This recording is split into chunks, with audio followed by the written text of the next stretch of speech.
रख हौसला वो मंजर भी आएगा, प्यासे के पास चलकर समंदर भी आएगा। थक कर ना बैठ ए मंजिल के मुसाफिर, मंजिल भी मिलेगी और जीने का मज़ा भी आएगा। दोस्तों, किसी ने क्या खूब कहा है कि जो हमारी मर्जी से होता है वो तो सिर्फ काम होता है, परंतु जो उस ऊपर वाले की मर्जी से होता है वो चमत्कार होता है। It is well said in English, every obstacle in life is an opportunity. हमारे जीवन में आने वाली हर बाधा एक अवसर होती है। दोस्तों, this is Krishna Parde, your personality development trainer and video coach. दोस्तों, आज मैं इस वीडियो के माध्यम से आप सभी से एक बेहतरीन स्टोरी शेयर कर रहा हूँ। आप इस स्टोरी को स्टार्टिंग से लेकर एंड तक देखिए, निश्चित ही आपके जीवन जीने का तरीका बदल जाएगा। दोस्तों, एक राज्य में एक बहुत ही प्रसिद्ध राजा होता है और जो कि बहुत प्रसिद्ध होता है अपनी प्रजा के लिए, प्रजा के प्रति समर्पण के लिए और अपनी प्रजा को मैनेज करने के लिए, उनको सुख सुविधाएं देने के लिए।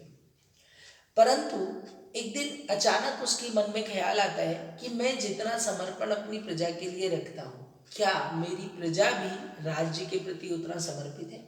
तो इसी बात की जांच करने के लिए वो क्या करता है कि उस राज्य में आने वाला जो मुख्य द्वार होता है उसके थोड़ा पहले उस सड़क पर अपने सैनिकों को भेजकर एक बड़ा सा पत्थर रखवा देता है और वहां पर एक गार्ड को तैनात करता है कि आपको वहां किसी को कुछ भी नहीं कहना है, आने जाने वालों से कोई बात नहीं करनी है, बस उनके रिएक्शंस को नोट करना है और इन रिएक्शंस को मुझ तक पहुंचाना है।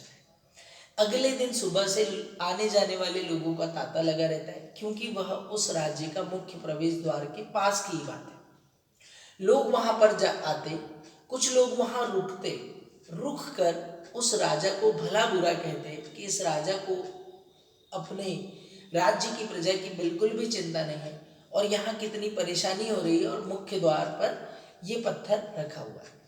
कुछ लोग आते हैं उसके बाजू से निकल जाते, परंतु ज्यादातर लोग आके राजा पर चिढ़ते और राजा को भला बुरा कहते। उसी दिन दोपहर में वहां से एक सब्जी वाला अपनी ठेलिया लेकर गुजरता है। तो जब वो रास्ते पर वह बड़ा सा पत्थर देखता है तो उसे ऐसा लगता है कि मेरी यहाँ से ये जो ठिलिया है यह इस रास्ते से नहीं गुजर पाएगा। तो वह अपनी ठिलिया को पेड़ के नीचे खड़ा कर देता है और प्रयास करता है कि वह उस पत्थर को अलग कर पाए। क्यों? क्योंकि उसके दिमाग में होता है कि जब मुझे इस पत्थर से परेशानी हो रही है तो यहाँ से इस रास्ते से सैकड़ों लोग गुजरते हैं, तो सभी को कहीं ना कहीं कुछ तो परेशानी होती होगी, कुछ इमरजेंसी होगा, किसी को वैद्य के पास जाना होगा, किसी को डॉक्टर के पास जाना होगा, किसी को कोई सभा अटेंड करनी होगी। तो वह उस पत्थर को हटाने का पूरा प्रयास करता है और कुछ घंटों बाद अपनी कड़ी मेहनत से वह उस रास्ते के पत्थर को हटा देता है और उस सड़क के बाजू में कर देता है। वह अब अपनी ठेलिया को उस पेड़ के नीचे से उठाकर उस शहर की ओर, उस राज्य की ओर अंदर जाने लगता है।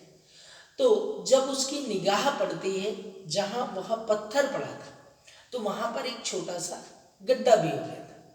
उस गड्ढे को देखकर वह रुकता है वहां पर और वो कोशिश करता है कि अब ये गड्ढा हो गया, यदि इसे पाटा ना जाए तो भी यह लोगों के लिए परेशानी का कारण बनेगा। तो वह उस गड्ढे के पास जाता है और क्या देखता है कि उस गड्ढे में एक चमकती हुई थैली दिखाई देती है। जब वह उस थैली को उठाता है तो उसे एक राजपत्र प्राप्त होता है और उस पर लिखा होता है कि आप कौन हो, आपको मैं जानता तो नहीं हूँ, परंतु मैं आपको तहे दिल से शुक्रिया अदा करना चाहता हूँ और आपकी इस राज्य भक्ति और राज्य के प्रति समर्पण के लिए मैं पूरे राज्य की ओर से आपका धन्यवाद देता हूँ। और इस थैले में कुछ हीरे जवाहरात हैं जिसे आपको राजकोष में नहीं जमा करना है, इसे आपको अपने वेल बीइंग के लिए, खुद के लिए इनका उपयोग करना है। तो दोस्तों, यदि सोचिए कि यदि वह उस पत्थर को नहीं हटाता तो क्या उसे इतने बेशकीमती हीरे जवाहरात मिलते? तो वही इस कहानी का सार है कि जो भी उस ऊपर वाले की मर्जी से होता है वह हमारे हित में होता है। बस हमारे जीवन में आने वाली हर बाधा हमें उस परवर्तीगार की मर्जी को मान लेना चाहिए और उनकी मर्जी मानकर उस फैसले का सम्मान करना चाहिए। परंतु दोस्तों, हमें रुकना नहीं है, बस आगे बढ़ना है, निश्चित ही हमारी मंजिल हमें मिलेगी।